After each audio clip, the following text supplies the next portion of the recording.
제발 이제 그만 밤이 눈을 막아 그만해 넌 또 몰래 숨어들었지 잠든 귓가에 가까이 다 쳐다보다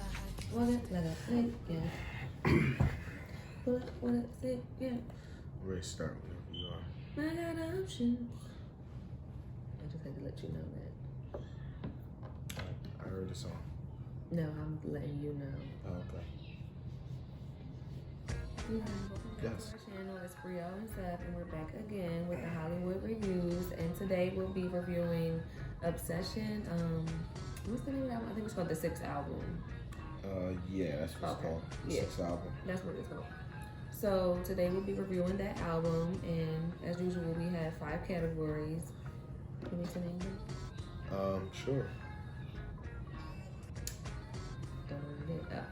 So the 5 categories are lyrics, production instrumental, replay value, vocals, and rhythm and flow. So let's get right into it because it's not going to be long. Oh my god. Alright, look, well, the reason why we're reviewing this is because when we first started this channel, we said we're going to review the top 3 albums that show up on Apple Music on Friday when a new music section is updated. So that's why we're reviewing it. I've never heard of this group. I never heard of K-pop until actually listening to this album.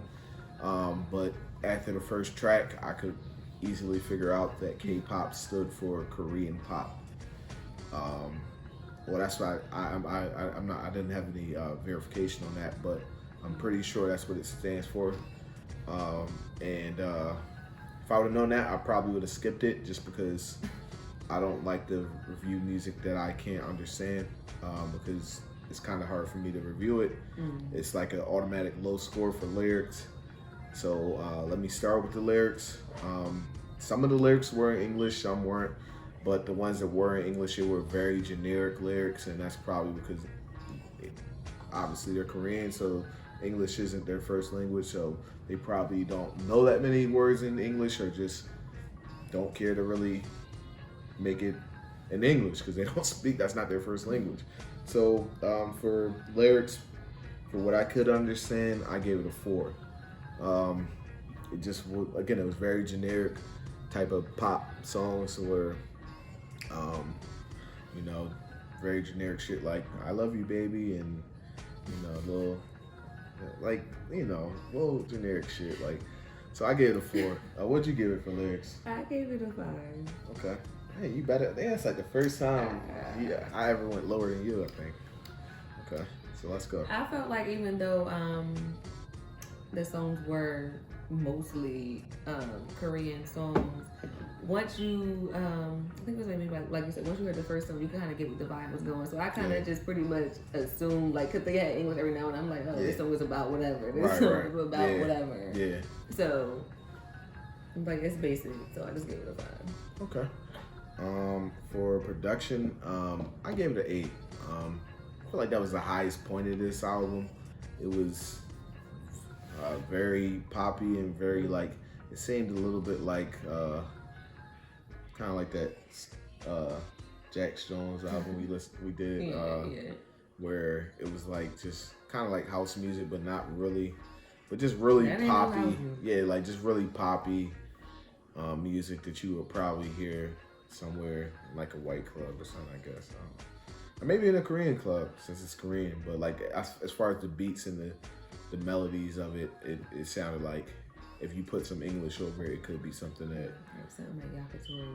Yeah, right, for sure. So yeah, I gave that an 8.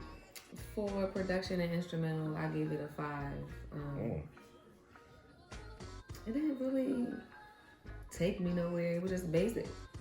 So I was like, it's like a basic, like, poppy, like, type of beat. So I was like, all right, whatever. It wasn't like a lot of range in the production. It was like, whatever. Yeah. For the next category, vocals, I gave it a 7.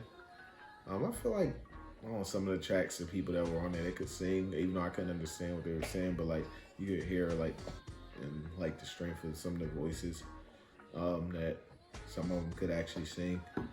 So I give it a 7. Yeah. For vocals, I gave it a 6. I felt like even though it was like real poppy, I feel like they could sing when they were like trying to sing. Right. So it wasn't bad. So I'm like, oh, okay, look at them. They actually. Who you think can sing better, them or Tory Lanez? Them or Tory Lanez? I'm gonna have to go with my man Tory. I'm gonna have to go with my man Tory. Damn. What I give him on vocals? I think you give him a 7. So Yeah, there you go. Yeah, you're right. All right, so for rhythm and flow, I gave it a 6. That's just because I feel like the tracks flowed. They had a nice little poppy flow. Like again, it's pop music. I really don't understand what they're saying, but I could feel like when a bar is over and the melody of it. So I feel like they did that pretty good. So I gave it a 6. For rhythm and flow, I gave it a 5. I felt like it was certain songs that had like a little that you could actually like. That's I don't be like, listening to that stuff that fast and all. Like no, I need to catch a vibe. Some of them I was able to be like, oh okay, it got a little flow to it, so I gave it a 5. Okay, so the replay value, man. Do I see myself listening to this again? I gave it a 2. It was very bad. As far as like I can't listen to this again. I'm sorry. I don't know if it's just because I don't understand what they're saying, but I'm never gonna listen to this album again. Well, would you ever listen to A song off the album? anything from Maybe. the K-pop genre? Probably not. Probably not. If I see another album up there, if it's K-pop, I'm skipping it. I'm sorry. We're going to the next album in line. I'm sorry. Like I can do regular pop. But I gotta at least understand what the hell. By the criteria that we grade off for the lyrics, I need to understand what the fuck they're talking about. I'm sorry. Like I'm never gonna do it again. Ooh. So for replay value, I ended up giving it a 3. I think it might be one. It was actually one song that I feel like I would actually play again, and that's the one with the SWV sample. Yeah, that joint was alright. So I feel like I would play that song a couple times. So I gave it a 3. Okay. And we're gonna go ahead and tally this up and get right back to y'all with the final score. All right, we are back and we got the final score for you for Obsession. What is the 6th studio album? The 6th album. That's what it's called. The final score is gonna be a 5.1. This album is below average because average is like basic. It's like I would say a 6 or a 7 in between that range. It'd be like an average. It's a little bit below average. I wouldn't listen to it again, but hey, there's fans out there for every type of music. That's why they're here. How'd you feel about the album? Did you like it? Did you hate it? Let me know in the comments below. And once again, this has been another episode of the Hollywood Reviews. See ya.